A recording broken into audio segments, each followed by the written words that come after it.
welcome to another episode of Spiritual Superpowers. And today we are going to talk about autoimmune disease and spirituality. That's right. I have the pleasure of having 4 autoimmune diseases. One is quite common. I'm well known. It's celiac disease, where I'm allergic to gluten. I have Raynaud's disease. Thanks, Grandma. Pernicious anemia, which I could be thanking my great-grandmother for that. And my favorite and most unusual is called hereditary vibrational angioedema urticaria. And for entertainment purposes, I am allergic to vibration. When I was a teenager, I developed this condition, and it was always when I was exercising. So originally I was diagnosed as exercise-induced anaphylactics, but it wasn't always with exercise. Right. It would be if I was getting a massage, as a massage therapist, using a thumper, rollerblading, driving a car, riding a roller coaster. And we've been in a sound meditation kind of healing situation where the loud vibration of the sounds even triggered you, right? Yep, and an MRI as well. Oh, An MRI, you're not even touching, just the vibration itself.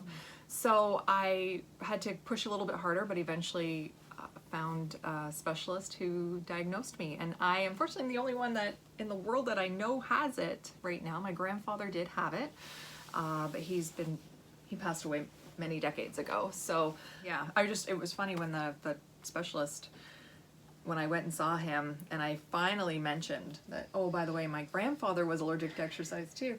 He took his glasses off, threw them on the table, pushed his swing chair back, and said, "I don't believe it." And I said, "What?" He goes, "You're allergic to vibration." And it made sense to me, but he had actually had it on his board exam. He didn't actually believe it existed.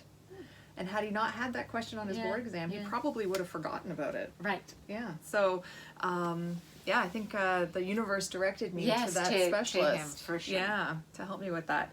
So, for those of you, I'm sure you've heard of autoimmune diseases, but I don't know how many of you are familiar with them. There are actually over 100 different kinds of autoimmune diseases. And what it is that our bodies end up attacking our healthy organs and tissues because it's no longer able to recognize or differentiate between healthy natural cells and invaders, such as like viruses or bacteria. So our bodies just end up attacking us. And for most people with autoimmune diseases, you look perfectly healthy on the outside. Mm-hmm. You don't have any symptoms that really show themselves unless you have, like if I do have an angioedema attack, I do swell up. But I mean, swelling, rashes, like that's about it. Everyone has that. It doesn't seem like that big deal. But on the inside, you end up having a lot of pain, discomfort, headaches, nausea, brain fog, stomach upset. Like there's all kinds of different symptoms, and they vary. They're never really consistent.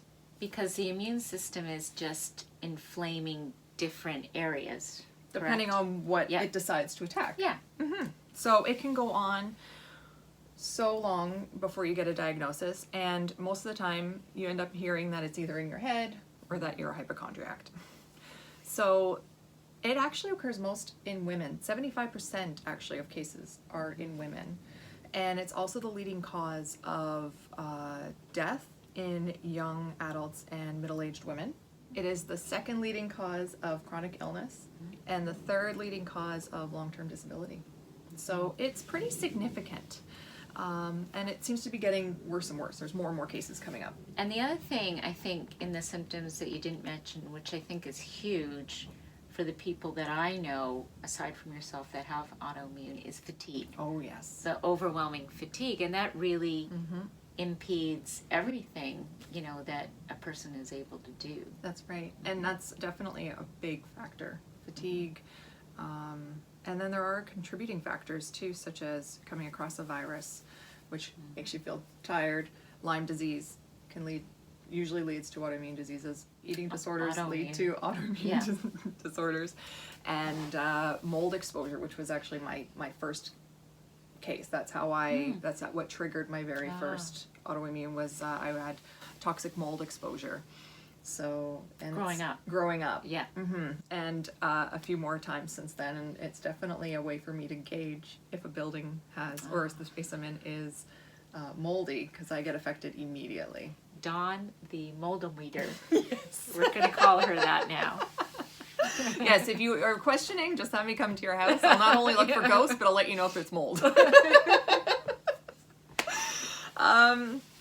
So there's, I went the conventional route, as everyone does, since I was a little girl, and tried lots of different medicinal, like medical Western treatments.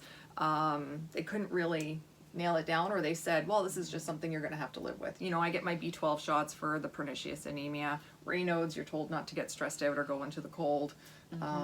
Celiac, don't eat gluten. In Canada in winter. Yes, I know. Do your best. I know. So it's just something that I always thought I had to live with. And then when I got into my late teens, I became a little bit more interested in the metaphysical and the mystic and all that fun stuff. And I started to see naturopaths and medical intuitives and trying crystals and all that type of thing to promote healing. And I stuck with that for a few decades. And I found that what I actually found more than anything was that I would get immediate results, but the symptoms would always come back. Like I would get really good results, I would feel a lot better, and I would almost think that I was cured. But then slowly over time it would come back. And it wasn't until I hit that really bad burnout a few years ago where every single disease in my body decided to, mutiny. Show itself. Yeah. Mutiny. And my old office was in a moldy building as well, so that was a big trigger. But I don't even know how I functioned. I'd get up, brain fog completely. I would have people speaking to me, and I wouldn't really be able to understand what they were saying, especially in practice, which was really hard because people would be coming in and they'd be telling me these symptoms, and it should have been triggering. What could this condition be? Or what testing should I do? And I was drawing complete blanks. I struggled to make it through the day. I'd get home at night, and I would literally flop on the bed with my jacket, my shoes on, and sleep for a couple of hours, then wake up and be able to get ready for bed. Oh, it was in such a rough shape. Constant pain. It was just brutal. I actually thought at one point I was going to die. And that's when I started to look back at all the treatments that I'd done over the years and how they worked, how they didn't stick. And our, one of the well-known gurus, Louise Hay, she is fabulous at understanding what the body's trying to communicate with us. And when it comes to autoimmune, she believes it has to do with the relationship with yourself and your body. And if you do not love yourself, then autoimmune happens.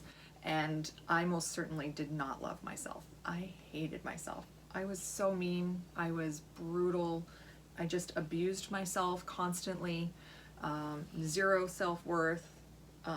And when I was thinking I wasn't going to make it through that 2017 with those illnesses, I at that moment figured I needed to make a change.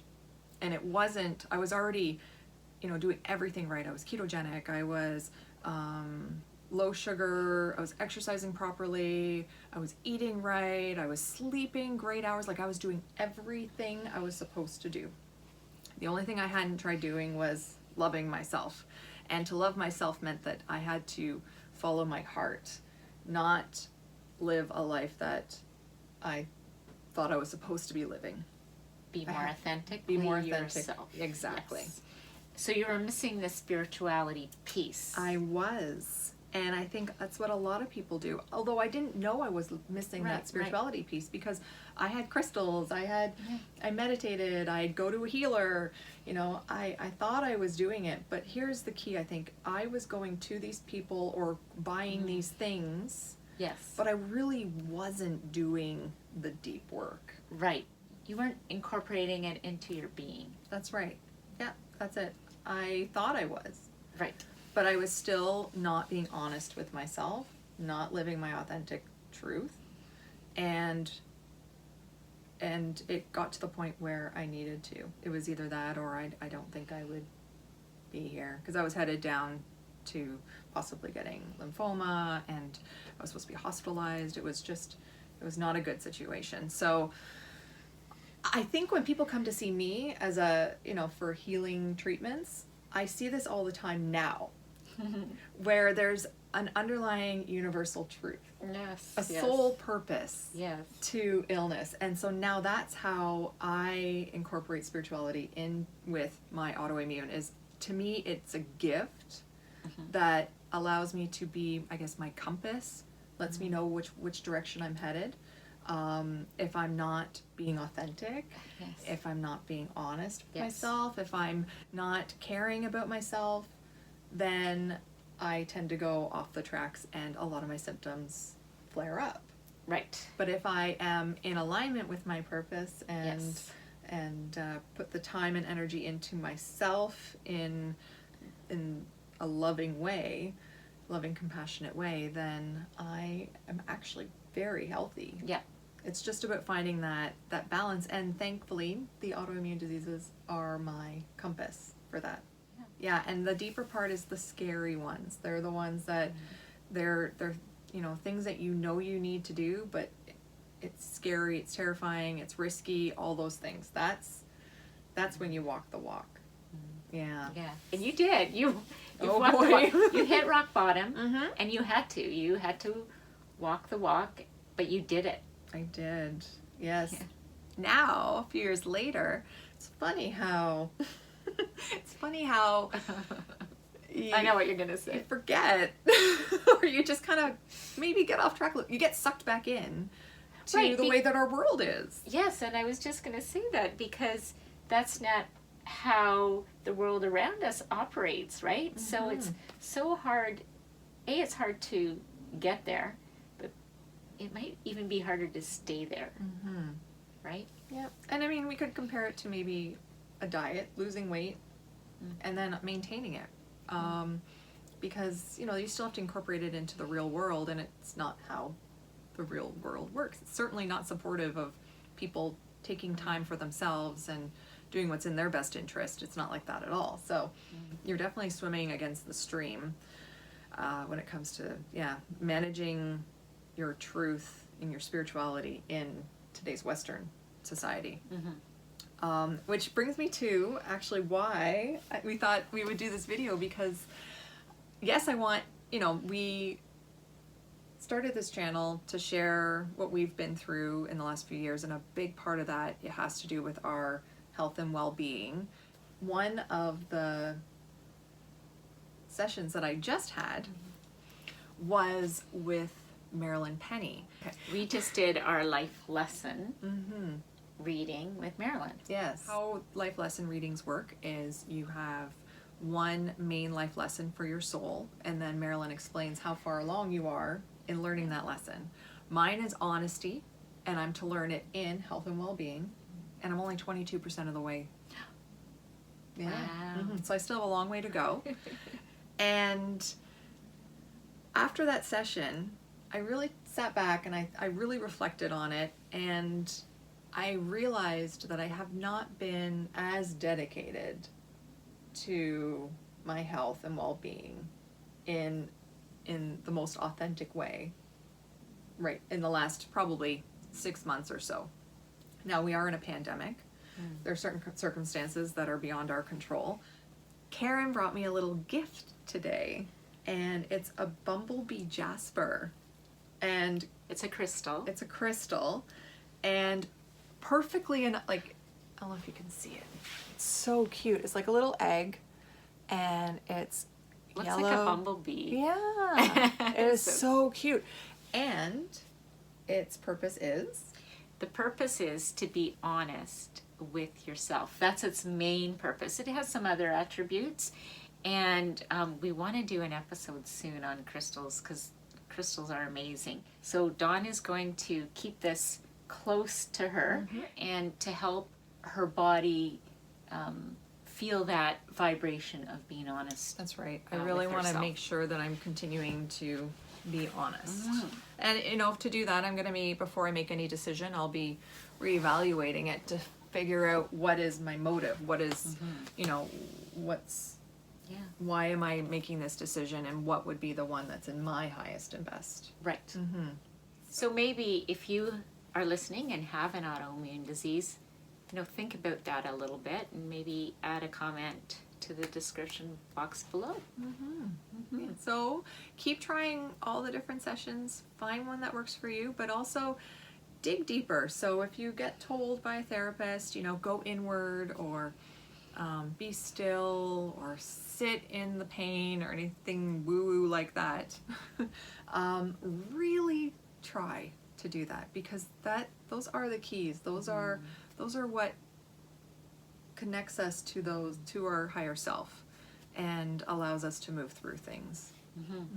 It's not easy, but it's worth it. All right, so thank you so much for joining us. If you like this video, please give us a thumbs up. So until then, we'll see you next time, and have a great day, everyone. Bye. Bye-bye.